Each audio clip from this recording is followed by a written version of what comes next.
Franz Ferdinand, the name echoes through history. He was a prince, an heir, and a man whose fate would change the world.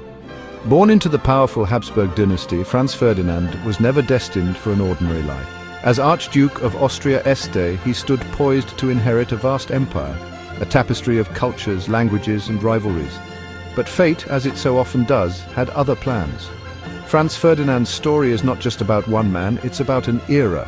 It's about a Europe teetering on the brink of catastrophe where empires clashed and nationalism burned. It's a story of ambition, tragedy, and the unforeseen consequences that can shape the destiny of nations.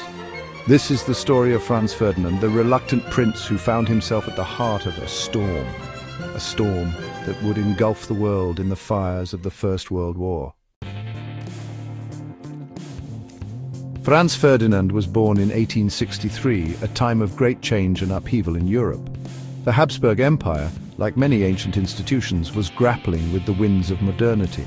Nationalism, a potent force, was sweeping across the continent, challenging the old order. Franz Ferdinand's early life was marked by both privilege and tragedy. At the age of 12, tragedy struck when he lost his father. This thrust him into the position of heir presumptive to his uncle Emperor Franz Joseph. The death of his cousin Rudolf in the Meierling incident further solidified his position as the future of the Habsburg dynasty. Franz Ferdinand was not a man born for the spotlight. He was described as serious, even melancholic, with a deep sense of duty. He was thrust into a world of courtly intrigue and political maneuvering, a world he never truly felt comfortable in. Imagine Europe in the early 1900s. It's a continent armed to the teeth, a powder keg waiting for a spark. The great powers, puffed up with pride and ambition, eyed each other with suspicion. Old rivalries festered and new alliances were forged in the shadows. Germany, newly unified and hungry for power, rattled its saber.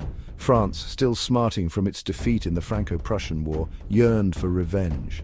Great Britain, the mistress of the seas, watched nervously as the balance of power shifted. And in the Balkans, a cauldron of ethnic and religious tensions bubbled ominously. This was the world Franz Ferdinand inherited, a world on the precipice of disaster. Section 4. The Fatal Journey, a Visit to Sarajevo. The year was 1914, the month June. Franz Ferdinand, heir to the Austro-Hungarian throne, embarked on a fateful journey to Sarajevo, the capital of Bosnia. The visit was fraught with tension from the start. Bosnia, you see, was a recent acquisition of the empire, annexed just a few years earlier. Its people, a mix of Serbs, Croats and Muslims, harbored a deep resentment towards their Habsburg rulers. For some, the Archduke's visit was seen as a provocation, a symbol of Habsburg oppression. Little did Franz Ferdinand know, but his every move was being watched by a group of young Bosnian Serb nationalists, fueled by anger and a thirst for revenge. Their names, largely unknown then, would soon be etched in the annals of history: Gavrilo Princip, Nedeljko Kabrinovic, and Trifko Grabes. They were members of the Black Hand, a secret society dedicated to the liberation of Serbia from Austro-Hungarian rule. A Section 5 Death in Sarajevo, the assassination of an Archduke. June 28, 1914, dawned bright and sunny in Sarajevo. The Archduke and his wife, Sophie, Duchess of Hohenberg, rode through the city in an open-top car, their faces betraying no hint of the danger that lurked nearby. The assassins were in position, their hearts pounding with a mixture of fear and resolve. The first attempt, a bomb hurled at the Archduke's car, failed. Shaken but unharmed, Franz Ferdinand insisted on continuing his visit. Fate, however, had other plans. As the Archduke's car made a wrong turn, it stalled mere feet from where Gavrilo Princip was standing. Seizing the opportunity, Princip stepped forward and fired 2 shots. The first struck Sophie in the abdomen, the second hit Franz Ferdinand in the neck. Both were fatally wounded. Section 6. The World at War, from Sarajevo to the Great War. The assassination of Franz Ferdinand sent shockwaves across Europe. Austria-Hungary, outraged and grieving, saw an opportunity for revenge. Backed by its powerful ally Germany, Austria-Hungary issued an ultimatum to Serbia, a harsh set of demands designed to humiliate and weaken the small Balkan nation. Serbia, caught between a rock and a hard place, appealed to Russia for help. Russia, bound by treaty and sentiment to protect Serbia, began to mobilize its vast army. Germany, fearing a two-front war, declared war on Russia and its ally, France.